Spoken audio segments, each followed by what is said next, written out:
Mari kita mulai dengan apa yang disebut Rencana Perdamaian Gaza, 15 poin yang telah ditolak oleh Netanyahu.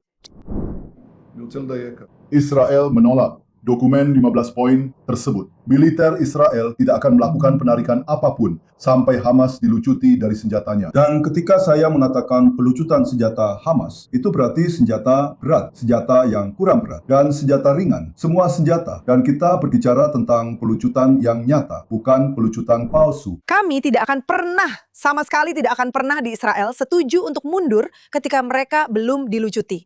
100%.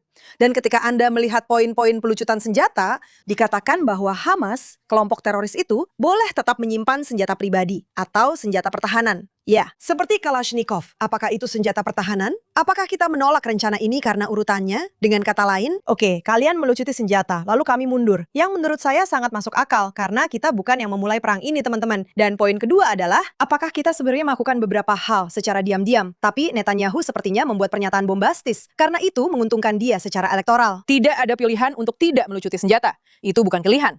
Dan RPG itu bukan pistol untuk membela diri. Memang bukan. Netanyahu benar saat mengatakan, sampai tidak ada lagi Hamas yang bisa membahayakan kita, kita tidak akan bergerak. Saya rasa itu benar. Dan saya juga berpikir dia melakukan beberapa hal di balik layar. Dan dia sedang membangun citra. Menurut saya, itu semua benar. Kita diharapkan untuk membayar mereka. Kami senang untuk membayar Kami mereka. sudah membayar Kami itu. berharap kamu membandingkannya. Mereka untuk apa yang mereka mulai. Hamas seharusnya tidak memiliki senjata. Hamas seharusnya tidak ada. Menurutku, rencana yang membiarkan mereka tetap ada itu bermasalah. Biarkan saja. Tepat sekali. Bersenjata. Ya? Dan kenapa kita harus memberikan konsesi lagi? Seperti yang kamu katakan. Padahal kita bukan yang memulai perang ini. Ya. Kenapa kita harus mengalah? Kita satu-satunya negara yang orang-orang punya ekspektasi seperti itu. Seluruh negara tidak percaya bahwa Hamas akan meletakkan senjata. Bukan hanya sayap kanan, semua orang. Karena kita punya dua mata dan kita bukan orang bodoh.